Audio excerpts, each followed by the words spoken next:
তোমরা আমাকে রক্ত দাও, আমি তোমাদের স্বাধীনতা দেব। এই আশ্বাস দিয়েছিলেন যে মানুষটি, সেই মহান মানুষটির আজ জন্মদিন 23শে জানুয়ারি 1897 সালে জন্ম হয়েছিল নেতাজি সুভাষচন্দ্র বসুর। তার কিছু কথা আজ আপনাদের বলবো। সুভাষচন্দ্রের পূর্বপুরুষদের মূল বসতবাটি ছিল বর্তমান পশ্চিমবাংলার 24 পরগনা জেলা, কিন্তু তার পিতা শ্রী জানকীনাথ অনেক বছর পর্যন্ত উড়িষ্যার কটকে কাজ করেছিলেন, আর সেখানেই তার জন্ম হয়েছিল 23শে জানুয়ারি। তার পিতা আধুনিক ইংরেজি শিক্ষার বিশেষ পক্ষপাতী ছিলেন, তাই তিনি তার সব সন্তানদের প্রথমে কটকের ইউরোপিয়ান স্কুলে শিক্ষা দেন, আর পরে ইউরোপে পাঠিয়ে উচ্চশিক্ষার ব্যবস্থা করেন। সুভাষ বসুও ম্যাট্রিক পর্যন্ত শিক্ষা কটকেই লাভ করেন। তারপর কলকাতার প্রেসিডেন্সি কলেজে ভর্তি হয়ে পরবর্তীকালে তিনি স্কটিশ চার্চ কলেজ থেকে বিএ পাশ করেন। এর মধ্যেই একবার তিনি আধ্যাত্মিক গুরুর খোঁজে ঘর থেকে চলে গিয়েছিলেন। কাউকে কিছু না বলে হরিদ্বার, বৃন্দাবন, কাশী, বুদ্ধগয়া ইত্যাদি তীর্থস্থান ঘুরে পুনরায় ফিরে আসেন। এই যাত্রার মাধ্যমে তিনি এটাই অনুভব করেছিলেন যে বর্তমানে দেশ আধ্যাত্মিকতার একটা খাঁচা পড়ে আছে, সারতত্ত্ব কিছু মাত্র নেই। যত সাধু সন্ন্যাসীদের সঙ্গে তিনি পরিচিত হয়েছিলেন, তারা সবাই তাকে ছোট বড় গ্রন্থের পড়া কথাকেই তোতা পাখির মতো শুনিয়ে গেছেন, কিন্তু ব্যবহারিক জীবনে তার কোনো লক্ষণই দেখা যায় না। আর দেশকাল অনুসারে কোনো মহত্বপূর্ণ কাজ করার প্রবৃত্তিও কারোর মধ্যে পরিলক্ষিত হয় না। ঘুরে ফিরে এসে তারপরে তিনি আবার বাড়িতে চলে আসেন। তিনি বাড়িতে আসার পর তার মাকে খুব দুঃখিত অবস্থায় দেখেন। তিনি না খাওয়া দাওয়া করে প্রায় রোগে পড়ে গিয়েছিলেন। কিছু না বলে তার চলে যাওয়া এবং অনেক খোঁজ খবরেও তার কোনো খবর না পাওয়ায় মা শোকে অসুস্থ হয়ে পড়েছিলেন। তার মা অনেক ক্ষোভে দুঃখে বলেন, তুই আমার মৃত্যুর জন্যই জন্ম নিয়েছিস। আহা, মা যদি তার সন্তানটিকে না দেখতে পায় কতটি কষ্ট হয়, কতটি চিন্তায় থাকে। পৃথিবীতে মায়ের মতো কি কেউ হয়? মা তার সন্তানের সুখ ছাড়া আর কিচ্ছু চায় না। তার মা অনেক কষ্ট পেয়ে, অনেক দুঃখ পেয়ে বলেছিলেন। তো তিনি তখন মায়ের হাত ধরে প্রতিজ্ঞা করেছিলেন যে তিনি মাকে না জানিয়ে কোথাও যাবেন না। এই বলে তিনি তার মাকে শান্ত করেছিলেন। পিতা জানকীনাথের ব্যবহার অনেক সহানুভূতিপূর্ণ ছিল। বিচার ও ধর্ম ভাবনার মূল বুঝতেন। তিনি নিজের সন্তানের উচ্চ বিচার সব কিছু বুঝতে চেষ্টা করতেন। তিনি সুভাষের কাজকে খারাপ ভাবতেন না, কিন্তু একথা বলতেন যে ধর্ম সাধনা সংসারে থেকেও করা যায়। তবু যদি সংসার ত্যাগ করে সন্ন্যাসী জীবন ব্যতীত করতেই হয়, তাহলে তার জন্যও কিছু প্রস্তুতির প্রয়োজন আছে। প্রথমে সাংসারিক কর্তব্য পালন করে আর জীবনকে অনুভব করে তবেই সন্ন্যাস পথে এগোনো দরকার। সংসারে থেকেও ধর্ম পালন করা যায়, কিন্তু সবার জন্য একই নিয়ম কার্যকরী হয় না, কারণ সবার যোগ্যতা ও সামর্থ্য সমান নয়। অতএব প্রত্যেককে তার প্রকৃতি ও প্রবৃত্তির অনুসারেই পথ পরিবর্তন করতে হবে।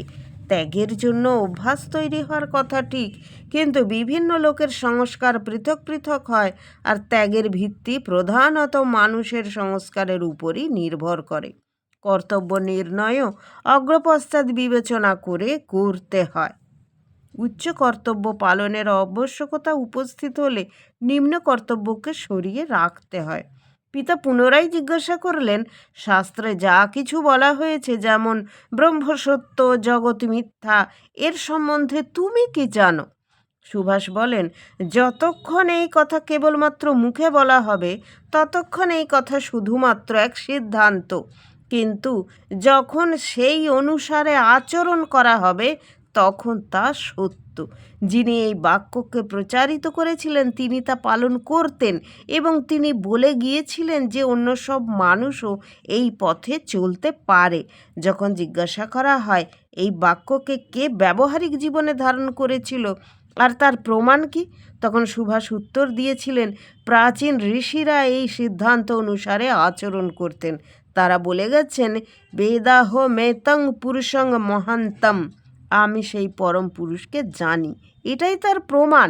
এই সময়ে বিবেকানন্দও এই আদর্শকে কার্যে পরিণত করেছেন, আর আমারও সেই একই আদর্শ। এইভাবে সেই নবীন অবস্থাতেই পুত্রের আত্মত্যাগ ও আত্মসমর্পণের মনোবৃত্তির পরিচয় পেয়েছিলেন তার পিতা। এর মাধ্যমে সুভাষচন্দ্রের মানসিক অবস্থা সম্বন্ধে অনেক ধারণা পাওয়া যায়। তিনি তার শৈশবেই এই তত্ত্ব অনুভব করেছিলেন যে কেবল খেয়ে শুয়ে কাটানোর জন্য মানব জীবন নয়, বরং ভগবান কোনো উচ্চ আদর্শ পূর্তির জন্য আমাদের এই পৃথিবীতে পাঠিয়েছেন। একথা প্রায়ই বলা হয় যে মানুষ এই সংসারের সর্বশ্রেষ্ঠ প্রাণী, কিন্তু এই সিদ্ধান্ত তখনই চরিতার্থ হবে যখন আমরা ধন বৈভব সুখ সুবিধা এই সব লাভ করার সামান্য মনোবৃত্তিকে ত্যাগ করে নিজের সৃষ্টিকে উচ্চস্তরীয় করে তুলব। যখন আমরা পরমাত্মার আদেশকে পালন করার জন্য নিজের সংকীর্ণ স্বার্থকে ছেড়ে ত্যাগ আর তপস্যার দ্বারা মানবিকতার প্রগতিকে সহযোগ দেওয়ার জন্য এগিয়ে যাব, তখনই আমরা এই স্বর্ণিম ভবিষ্যৎকে প্রাপ্ত করার সফলতা অর্জন করব। এইসব চিন্তা করতে করতে যখন নিজের দেশ ও দেশবাসীর স্থিতিকে অনুভব করেন, তখন অন্য এক পত্রে নিজের ভাবনাকে প্রকাশ করে লেখেন জীবন নদীতে দুই পরস্পর বিরোধী স্রোত বইতে থাকবে, একটি মঙ্গলের দিকে নিয়ে যায় আর দ্বিতীয় স্রোত নিচের দিকে টেনে নিয়ে যায়। এই দুইয়ের সঙ্গে সংঘর্ষ করতে থাকায় জীবনের পুরুষার্থ। এই সময় ভারতবর্ষ এক নতুন জীবনে প্রবেশ করছে। কালো অন্ধকারে ঢাকা রাত্রির অবসান হয়ে মঙ্গলময়ী উষার প্রকাশ হতে চলেছে ভারতের আকাশে। এই দৃশ্যকে এই সময় ভারতীয় যুবক দেখছে, অনুভব করছে। আমরা ধন্য যারা এই সময় জন্ম নিয়েছে আর বর্তমান অশ্বমেধ যজ্ঞ এর পূর্ণাহুতির জন্য সমিধা একত্রিত করার সৌভাগ্য অর্জন করেছে। চতুর্দিকে ভবিষ্যৎ বক্তা মহাপুরুষগণ উচ্চস্তরে শঙ্খনাদ করে আগামী উজ্জ্বল ভবিষ্যতের আবাহন করছেন। তুমি কি এতে অংশগ্রহণ করার জন্য নিজের অন্তরাত্মার আওয়াজ শুনতে পাচ্ছ না? সুভাষচন্দ্রের এই আবেদন নিশ্চয়ই তার অন্তরাত্মা থেকেই এসেছিল। তাই ভবিষ্যতে তিনি দেশোদ্ধারের জন্য এত বড় ত্যাগ ও সাহসপূর্ণ পদক্ষেপ নিয়েছিলেন, যে কারণে আজও তার যশ দেশ জুড়ে ছড়িয়ে আছে।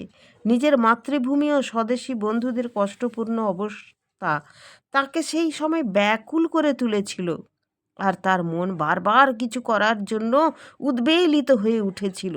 এবং তিনি জানতেন সম্পূর্ণ ব্যবস্থিত রূপে তৈরি না হয়ে নিজেকে যোগ্য এবং শক্তিশালী করে তুলতে না পারলে কোনো বড় কার্য সম্পন্ন হতে পারে না। তাই শুরুতেই তিনি সভ্যতার ইতিহাসের উত্থান পতনের কারণগুলি অধ্যয়ন ও মনন করার সিদ্ধান্ত নিয়েছিলেন। তিনি যেমন এই পথে এগিয়ে চলতে থাকলেন, তার নিজের দেশের বাস্তবিক দশা পতনের কারণ আর এর থেকে উঁচুতে ওঠার জন্য ভবিষ্যতের কার্যক্রমের জ্ঞান সঞ্চয় হতে থাকলো। এইসব কারণে তার অন্তরাত্মা নিরন্তর দেশ ও সমাজের প্রতি নিজের কর্তব্য পালন ও স্বার্থ বলিদানের জন্য ব্যাকুল হয়ে উঠেছিল। তিনি বারংবার নিজের সাথীদের কাছে প্রেরণাদায়ক ভাষায় নিজের মনোভাব প্রকাশ করতে লাগলেন। তুমি আবার মানুষ হও।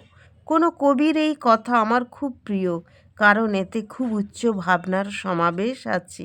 তোমার, আমার, রাম, শ্যাম, হরি, মোহন ইত্যাদির মিলন হওয়ার। সবাইকে অনেক অনেক ভালোবাসা। আর এই নেতাজির, আমাদের দেশ বরেণ্য নেতাজির চরণে জানাই কোটি কোটি প্রণাম। আমরা চাই তার মতো মানুষ যেন আরও জন্ম নিক, আমাদের এই বঙ্গভূমিকে আরও মহান করে তুলুক।